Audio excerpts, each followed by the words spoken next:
I think one of the things that hit me on the first day that I went was a woman said to me, "I am no longer his wife, I'm his carer." Our relationship, it's like I no longer feel like I'm his wife. And I thought that was really sad. That was a really sad statement to make. But I thought, well, that's the reality. And that was her reality. Yeah. But I could also see that sadness of, because it's the loss of a relationship. Yeah. I'm Petrea Murray, and I have been together about 13 years. It was November, December last year. He was diagnosed with moderate global white matter disease, which leads into dementia. I was a firefighter of 12 years.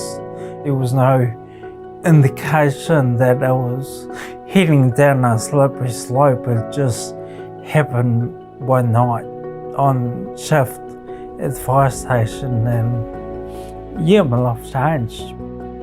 So I'm Eric Knapp, and I had a stroke when I was 33 in 2013. It was a really hot summer's day, and they were all having a nice time in the pool. 30-degree day, so we knew that we were coming back to a house full of people. Once we got home, it was the time to tell my family, and that was probably the hardest thing that I've had to do, especially with my twin brother, so it was pretty hard to tell him. I'm Brad, and this is Rebecca, my partner, and back in 2019 I was diagnosed with young onset Parkinson's. At first I was fine, I was still doing things as normal, I was still walking and stuff like that. It wasn't until later, when my mobility was changing, I had to go to a walking stick. That's when things really sort of hit home, and it's like, okay, what am I going to do? My name's Ingrid Robertson. I have multiple sclerosis, and I was diagnosed in 1999, so I've had it for quite a few years. The problem is growing, and there's a lot of statistics out there that talk about the growth in these neurological conditions. One thing is for sure, that if you don't know someone already who has, say, a stroke or dementia or Parkinson's, you probably will in your lifetime, because the rate of growth of these conditions is just accelerating hugely. I didn't know what my life was going to look like after my stroke, how I would recover. My career was lost. I ended up being super depressed, suicidal, and so it was just so difficult to understand my place in the world.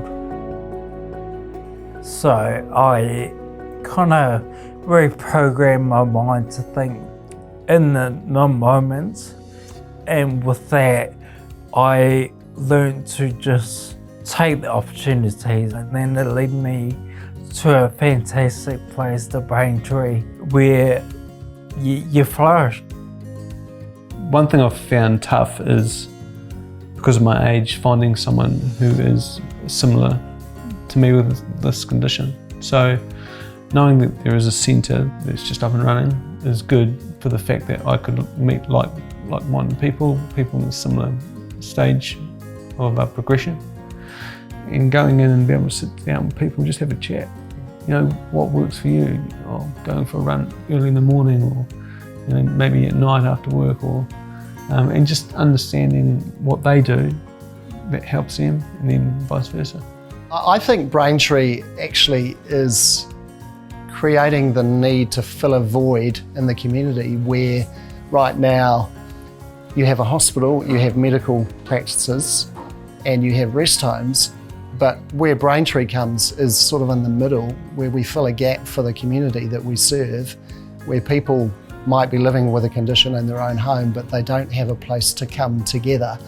And BrainTree is exactly that. It's an opportunity for people with these conditions to come together, to socialise, to connect, to be with one another in a very friendly, non-threatening environment, which is really important because a lot of the time we find people with these conditions, if they're living at home and they've just been diagnosed, they can feel very isolated, very lonely, and often have mental health challenges alongside that. So providing a place like this just really lifts the mood and the well-being for people to actually feel good about who they are, what they have, and to connect and share stories with other people who have similar conditions. It's one of those places that's actually really needed. The fact that it's got MS and Parkinson's and Dementia Canterbury under the same roof, you've got different people coming into the centre, but it's a big community environment. I think in a way it's sort of fast-paced, our learning curve. Mine anyhow. Yeah. I've started attending the carers group that they do. That is actually really good because all these little bits of information that you actually get from other people's experiences is sort of something that you can I can store that away for later. It's bloody marvellous actually because it was like, yay, I had somewhere that I could go to actually have a look around and also start feeding into the resources that they had, which was a godsend really, because I just had no idea what we were dealing with, really. What BrainTree is for me, you feel like you're part of something, which is important. From the minute you walk in, you've got Lisa on reception, you get a smile and a welcome. You smile at people and people say hi to you, even if they don't know you. And as you can hear, it's just people just having a great chat and having a laugh, and it is a really good feeling. It can get quite buzzy, with so much going on. Here you just, you're not judged on the way you look or act or anything. You feel safe and cared for. They put your hand on your back, go, hey, you're welcome, Our mission really every day is to help people live a better life each day. So whether that's simply coming here to meet with people and have a cup of coffee socially, or coming here for a specific purpose to meet one of our anchor tenants, it might be Dementia Canterbury or stroke or MS and Parkinson's or whoever, but if they're here for a specific purpose, if they're coming with their carers or their whānau, we kind of serve the need for both parties, which is really important because in the past there was nowhere really for all these people and their carers to go. And now they can come here and they can do all kinds of things all at the same time.